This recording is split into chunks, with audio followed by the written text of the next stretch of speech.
Hey, I got something to say real quick. I was literally praying to God in my prayer time, and I said, God, I don't know why I feel like I want to go read about Rahab. Okay, so if y'all don't know the story of Rahab, I'm about to give it to y'all in a few seconds.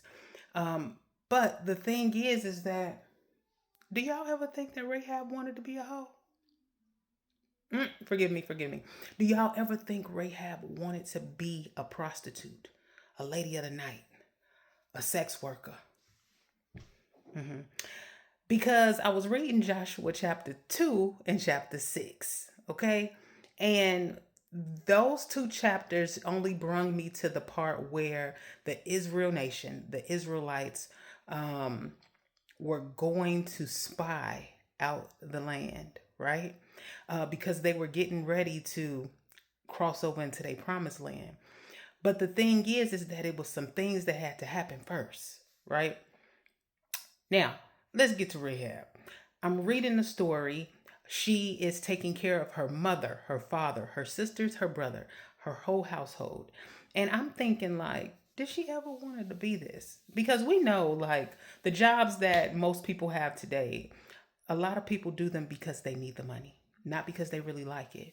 Okay. And you do have a few people that actually love their job, but then it still work. And then they still have that mind frame, like, I got to get this money. Okay.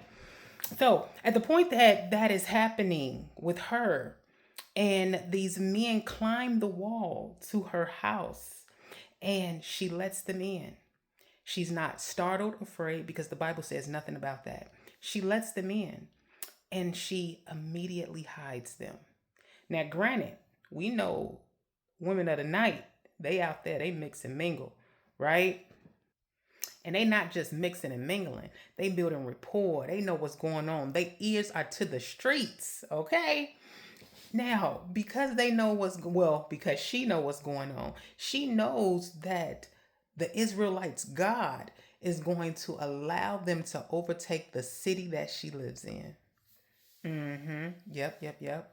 And so when she hides these men, I'm for sure she does not know right away who they are. She only knows when the Bible says that the officials in her city came to her and asked her, who is she hiding? So now two and two is probably coming together for her, okay? Because I believe she's a smart woman, okay?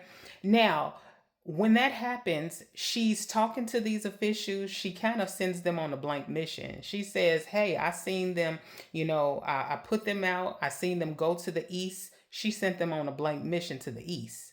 Okay. Now, while she sent them off, she go upstairs to her roof because that's where she was hiding them at, right? And they have a short encounter. And in that encounter, the Israel nation, like, listen, you keep our secret, we'll spare you. And she's like, well, I'm gonna need you to hold to your word because your God actually delivers. So I need you to talk to your God for me and spare my family. And so, in that moment, that is a critical moment for them both. They literally have to do some type of thinking, quick thinking on their feet. Okay. And they got to make real quick decisions. Like, can I trust her? She going to be like, can I trust them? And then they going to be like, I bet. We going to trust each other now. Pinky swear. Okay. And that's what they did. They basically made a allegiance. And what she said is, when y'all do come and take over, because she knew without a doubt that their God was going to deliver them, right? Spare my family. And they said, if you hold our secret, we will definitely spare you. I need you to put this little red scarlet tie in your window so we can identify you when we come back. Man, this is good. This is good. I'm gonna tell you this. The thing is that they made good on their word within 1 week's time.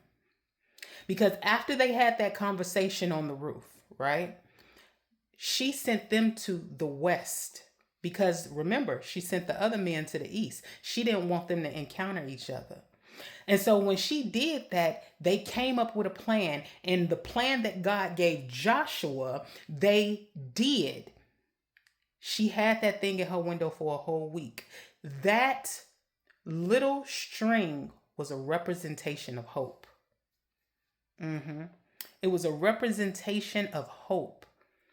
And when I tell you, when those walls came down and they went into the city and took it over, the two men that went to her brung her whole entire family out and all of her possessions.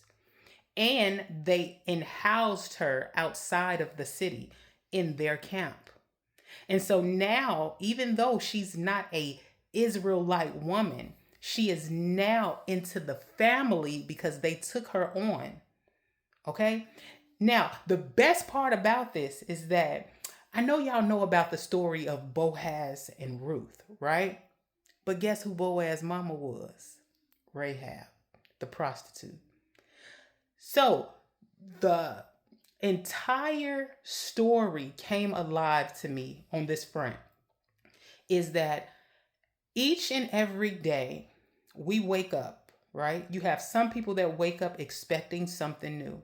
You have some people that wake up not knowing what to expect. And then you have some people expecting it to turn out like yesterday. And I'm for sure she did not wake up on that day knowing that she was about to have that encounter. But when she did, that was the encounter that changed the trajectory of her life. Because prior to her meeting them, she had no children. She had no husband, right? She had many because she was a prostitute. She was having sex with everybody, okay? But the whole point of that is that she had no husband to herself and nobody to take care of her. But after that day, she had now come into the genealogy of Jesus Christ. She is now Boaz's mama, okay? And and if y'all read the story of Boaz, it speaks a little bit about his mother and his father and how his father took care of his mama. And she no longer had to go back to that lifestyle. She became a great woman because she bore Boaz. Boaz was a great wealthy man. Where did Boaz get it from? His daddy. Come on. So what I want to encourage y'all today is understand the people that you're encountering. All right. I mean, granted, you want to go ahead and make sure you make wise decisions with everybody. Go ahead, check your discernment, things like that. But I'm telling you, you're about to encounter someone that is going to change your life, whether it be knowledge, whether it be money, whether it be your living situation, whether it be marriage, whether it be children, being a better parent or becoming a parent. Okay? God is about to allow you to encounter someone that you have to be transparent with, honest with, loyal to, and that you have to stay true to your word and watch the thing that y'all agree to come to pass. All right? I'm done.